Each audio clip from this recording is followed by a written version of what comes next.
What is up, everybody? Good morning, good afternoon, or good night, wherever you are. Today, we are covering PvU, Plant vs. Undead. One of the biggest NFT games ever created, was riding right behind Axie Infinity. But lately, I've been having a lot of questions. I know a lot of people have been having the same questions. Was PvU a scam? Is it a scam? Was it ever sustainable? And is there a way back? Or should you simply just run away as fast as you can from this project?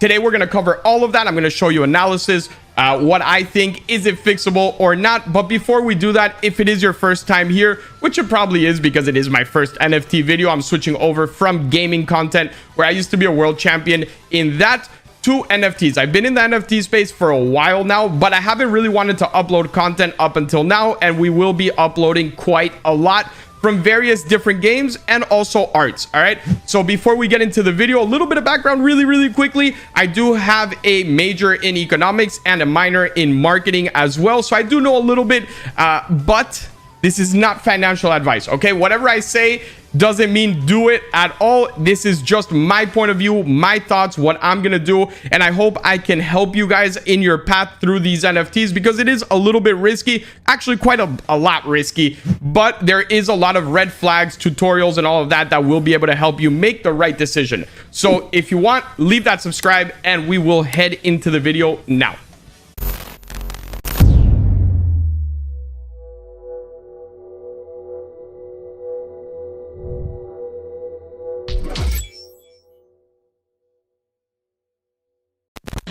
All right, guys, so now that we're here, it is time to talk about PvU. I've had a lot of questions asked to me, and I've seen them around the community in general. Was PvU always a scam? Is it a scam? What is going to happen in the future? And if it's worth even still being in it or even getting in at this point? Because as we know, PvU still has a long road ahead of it.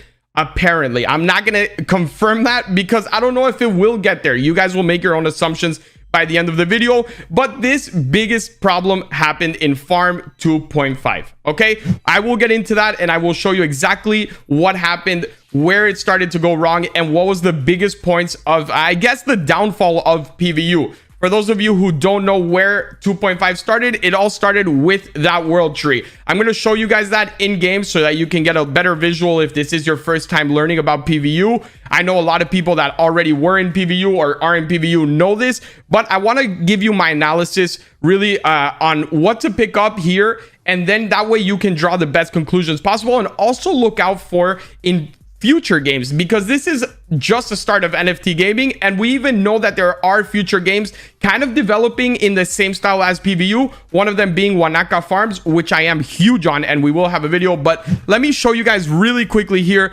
where it all started to go wrong. And this beautiful thing that we see here is the world tree.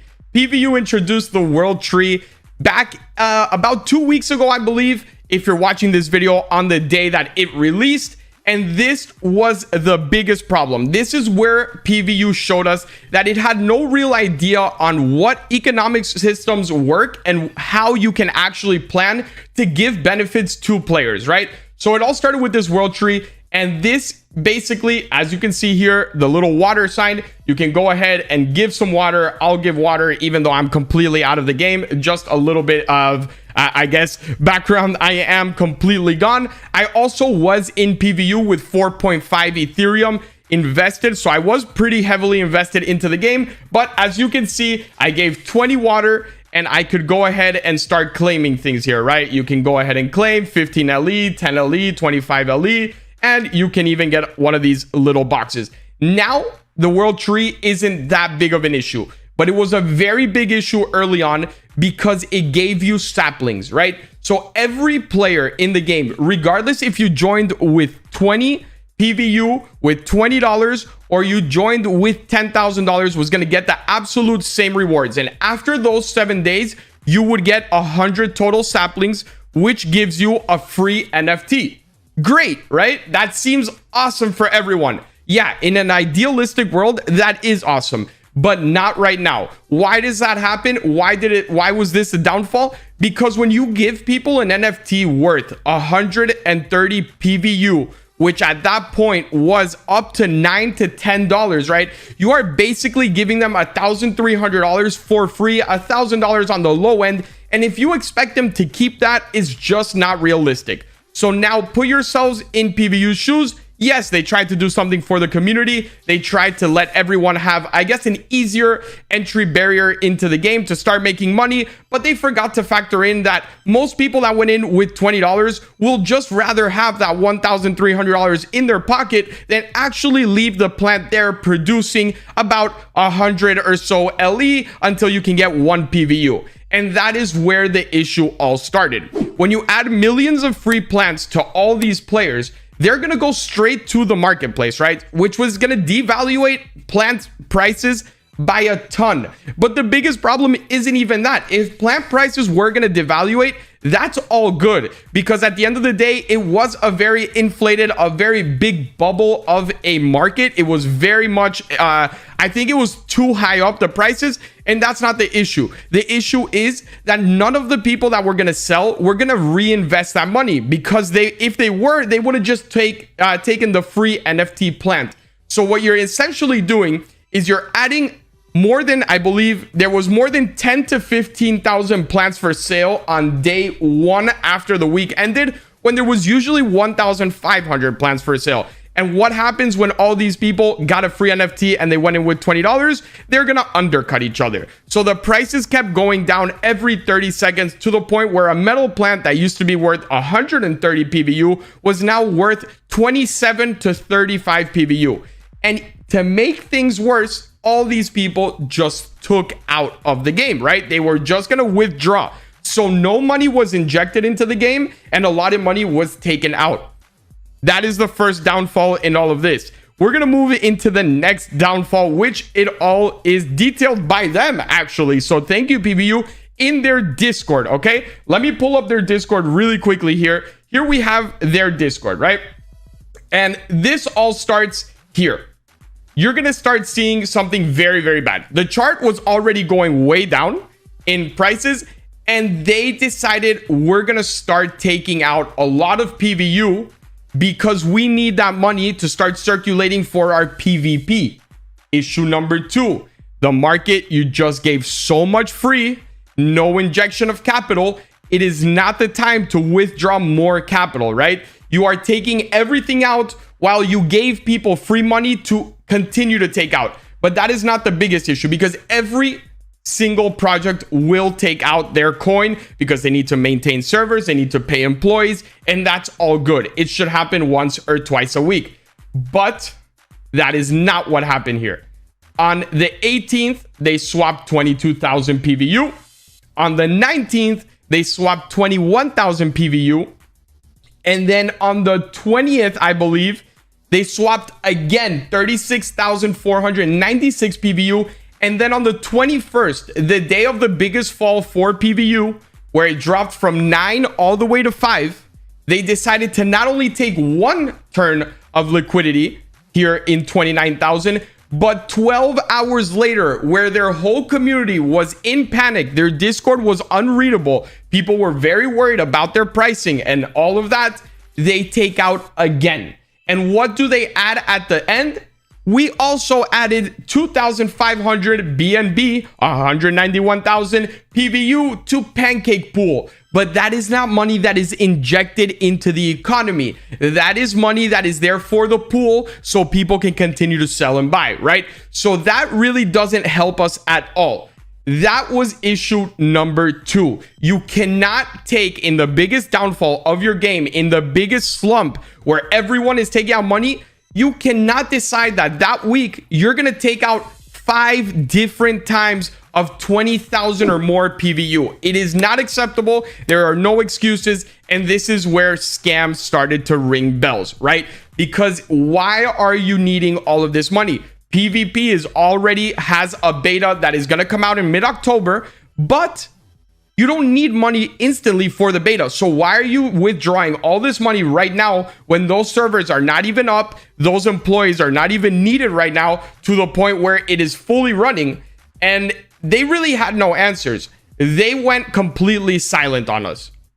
And now it's time for problem number 3. And just wait, there's problem number 4.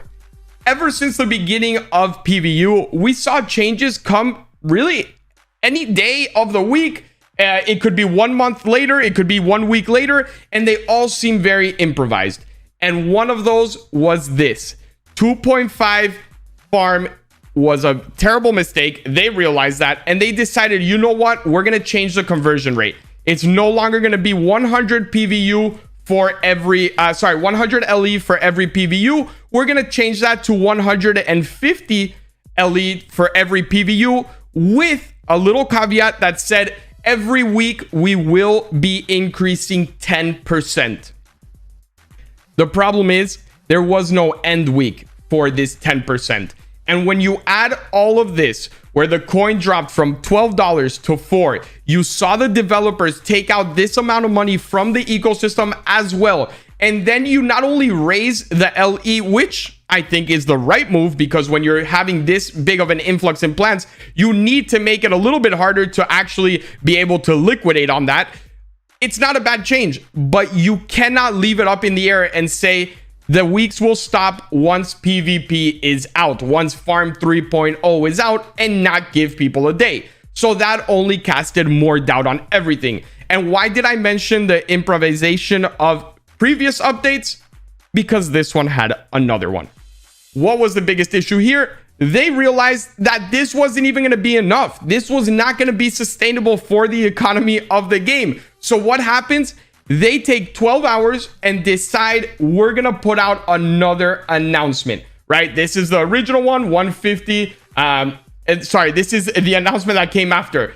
After some internal discussions, our team has decided to increase the rate of LE to PVU from 150 to 500.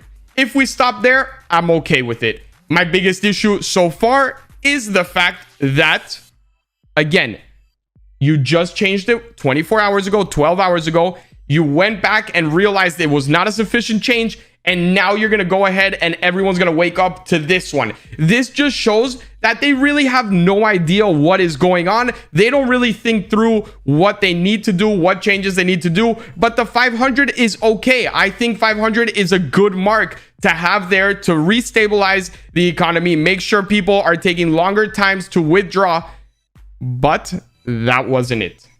They decided to leave that be there for people that stopped reading, and then go ahead and start with the apology. But after the apology, that being said, all other rates remain unchanged. 105 to 100, basically giving an example here of 10% weekly increase of PVU until Farm 3.0, which means week 1, 500. Week 2, 550. Week 3, 610. And so forth and so on. I know the math is a little bit off, but just to make the numbers a little bit easier, that is what I decided to just go with here at the top of my head. What does that cause? This is problem number 4.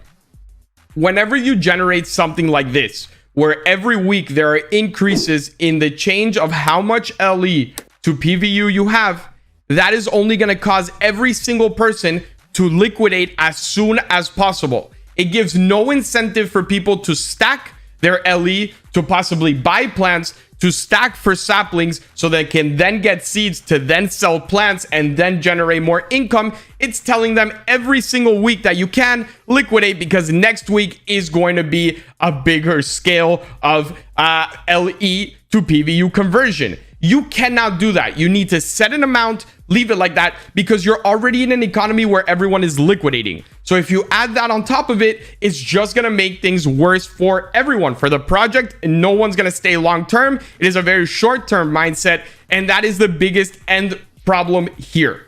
Okay. Last but not least, it seems like they did not really learn.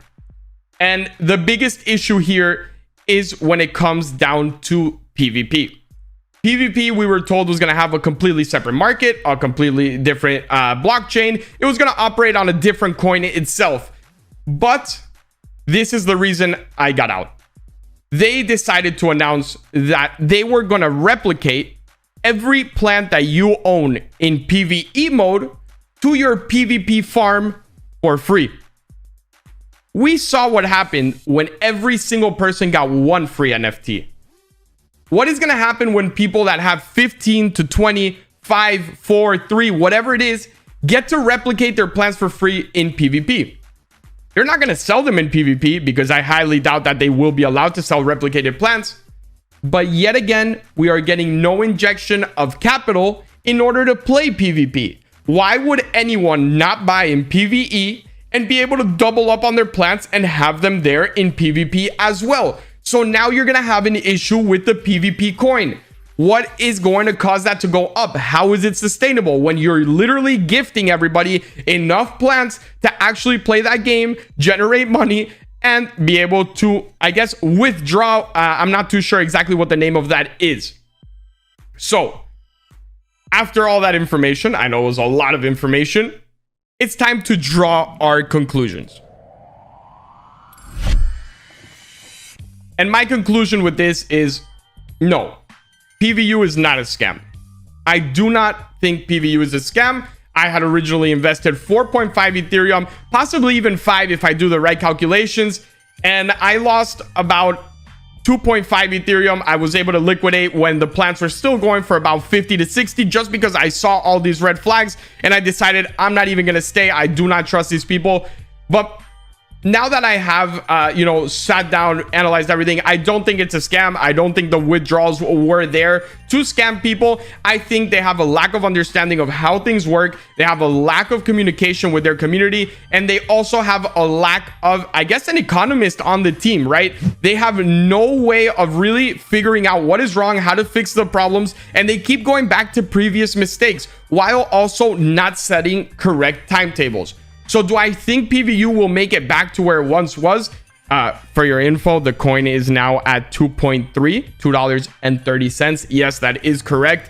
At the time of recording this video, it is at $2.30. And the plants are about 25 to 30 PVU. So basically the road back is very, very steep. And I have no confidence in this team. If I were you at this point, if you're still holding the plants, you might as well hold them just until that PvP comes out. You get some free replicated plants, and maybe they do surprise us a little bit with what happens there in PvP. But if you're thinking about joining in right now, I personally would not suggest it. If you go ahead on PooCoin or wherever you want to, CoinGecko, wherever you want to track this coin, it is PVU. It is a straight downward spiral, and the devs have not done anything to really prove to anyone that it's worth waiting or that they know what they're doing. So my end conclusion here for you guys, I hope I was able to clear up a little bit of what happened, what were the problems here. And really, I wish I could tell you that they're fixing things, but it seems like every decision they make is just worse and worse for the community. My conclusion is, if you're still in at this point, hold, wait for that PvP. Don't invest more money. Maybe just you might get lucky in PvP. They surprise everyone with a new dev team that knows what they're doing, or they seek help of someone else. If you're thinking about getting in, I personally would not, just because I don't see where you actually get your ROI, right? The ROI was very high early on, which caused a lot of FOMO. FOMO created a bubble. Bubble was exploded by this update, and it all went downhill. There is no longer any FOMO. There is no, there is a lot of FUD, obviously, but that is what comes with it. I personally don't think that this project is sustainable long-term, especially with more plants being given away. It is not a scam. Would I get in? No. If you're already in and you're holding, hold on, pray for that PvP to be good. And that is my conclusion on everything around PvP. If you like the video, please leave a like, subscribe. It is my first one, so please in the comments also let me know things that I could do better, what content you would like. I'm gonna upload a little bit on Overload as well, on how I'm making currently between $500 to $1,000 a day there.